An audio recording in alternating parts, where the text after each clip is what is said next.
Hello children. Today I am here with a new chapter of English literature. It's a poem titled The Roadside Locksmith by Chitra Padmanabhan. And before we begin, let us know something about the poet. Chitra Padmanabhan has been a journalist for 25 years and has worked with many major Indian newspapers. She has also written extensively for children and is now associated with Pitara Kids Network. Before we begin with the explanation of the poem, let us know about locksmithing. This is a very old profession dating back to at least 2500 years. It's used to a traditional profession with the knowledge handed down from one generation to the other. Locksmiths need a certain amount of knowledge and training to understand the mechanics of locks and keys. In India, we can still find locksmiths easily in most marketplaces. Let us now look at two other professions that need special training and a thorough knowledge of how things work. Now, children, can you guess by looking at the picture to which profession this man is associated with? He is an electrician.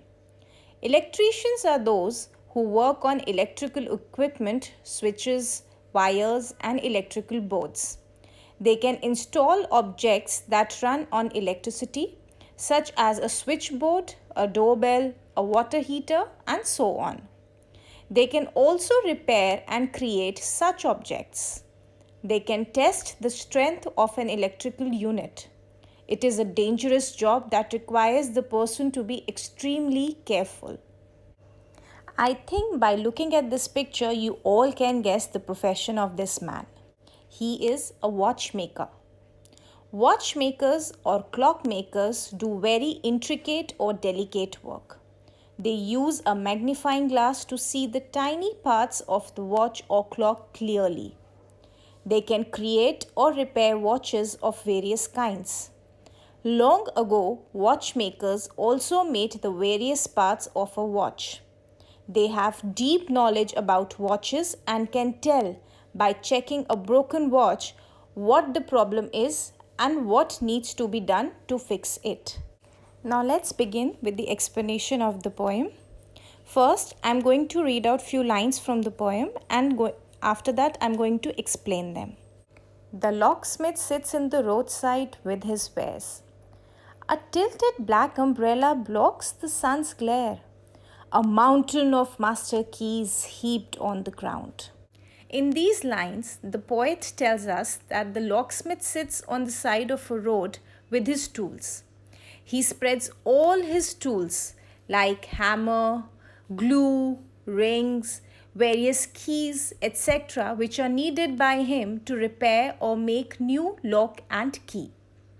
As he has to work the whole day, he has to protect himself from the sun. So he takes help of the umbrella and keeps it in a tilted position.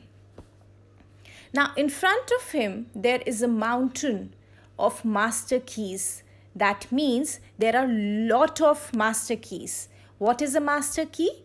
A master key means a key that can open any lock. So a mountain of master keys is kept in a very untidy manner on the ground. Some dull, some old, some rusty, some gold. The locksmith has the answer to every locked door that can't be opened because the key is not there. Now, there are different types of keys kept in the heap. Some are dull, that means some are not very attractive or shiny. Some are old. And then some are rusty, means that some keys had brown colored substance on them, which happens only when they might have come in contact of water and air.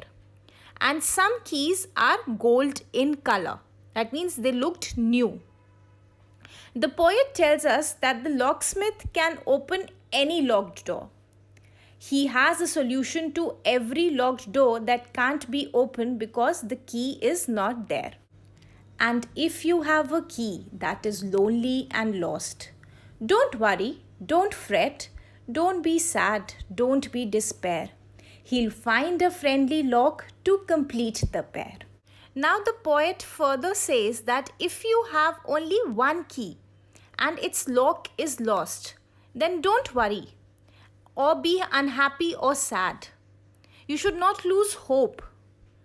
And why you should not lose hope? Because the locksmith is there and he will help in finding a lock in which that key can be used and the pair can be completed.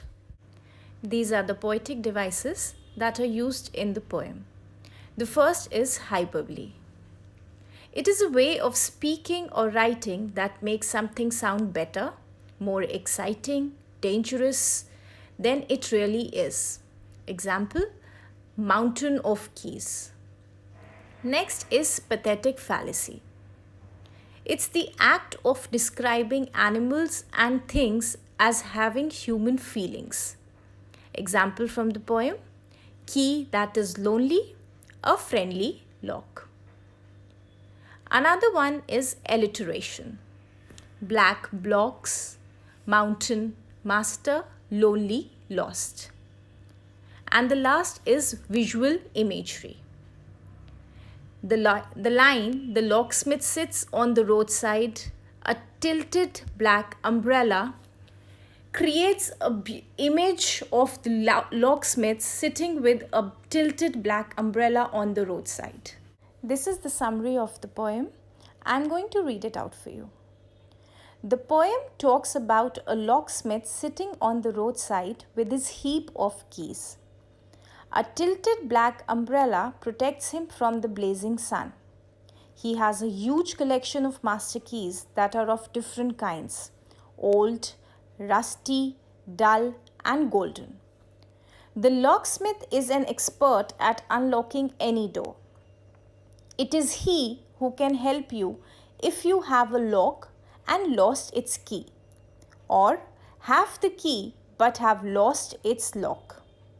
The first part of the poem creates a visual image of a roadside locksmith through descriptive terms like tilted black umbrella blocks the sun's glare, a mountain of master keys, some old, some rusty, some gold.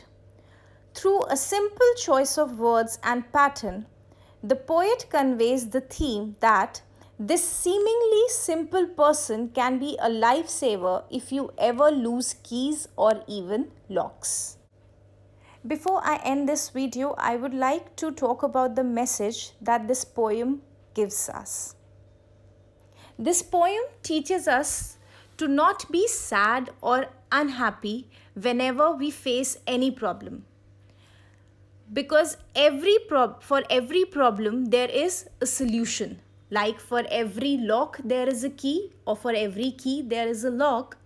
Similarly, for every problem there is a solution. All you need to do is to try different solutions to get to the right one. Thank you.